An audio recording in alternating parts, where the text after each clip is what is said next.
Yun guys, ang trompo ay laro ng mga kabataan. Sana ngayon, no? Yun, no? Sana ngayon matutunan pa natin na mga kabataan na paglalaro ng trompo. At ang paglalaro nito ay kunting ingat lamang. Papa, gusto ko i-try. Gusto mo i-try yung trompo? Papa. Kailangan marunong ka niyan dahil pako yan. Hindi basta-basta magpaikot niyan. Ako. Marunong ka. Kunti. Kunti lang. So, Amads, turuan mo ngayon kapatid mo ng trompo. Ayan, ituro mo sa kanya. Ayan, oh. Ikot. Halika muna dito. Lilapit mo ngayon dito. Ayan. Ayan, oh. Ikotin lang. Tapos, paano ba? Yun, yun. Yun ang pagpapaikot, Liam, ng trompo, ha.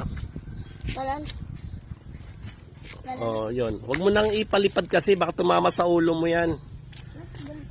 Oh, so yun guys, ito yung laro ng mga mga kabataan noon. Sana ngayon hindi puro tablet. Wow, ang lambot ng ay parang wow. Ano yan? Ano ba to? Ayan, nasa tabi lang po kami ng ilog guys dahil napaka-sobrang init.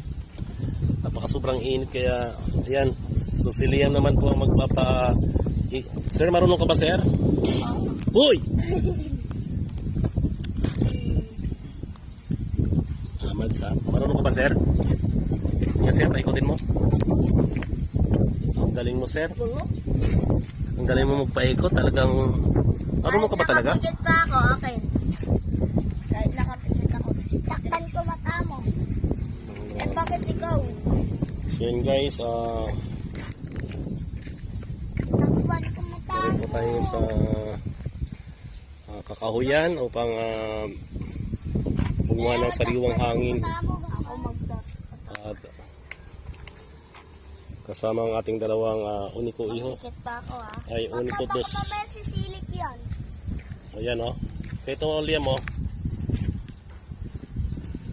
Tapos ang pag-ikot yan. Uy, si Daxton. Dapat matutunan nyo yan, ha, mga larong bata. Pero ingat lang, ha, pag nagpaikot kayo niyan, ha. Hindi basta-basta magpaikot pag may tao. Yun. Ayun, nahulog. Oh, pala. Ito, Liam, ano tong laruan na to? Hindi ba pinagbabawal tong mga laruan na to? Pwede. Ha? Pwede. Pinagbabawal yun, ha?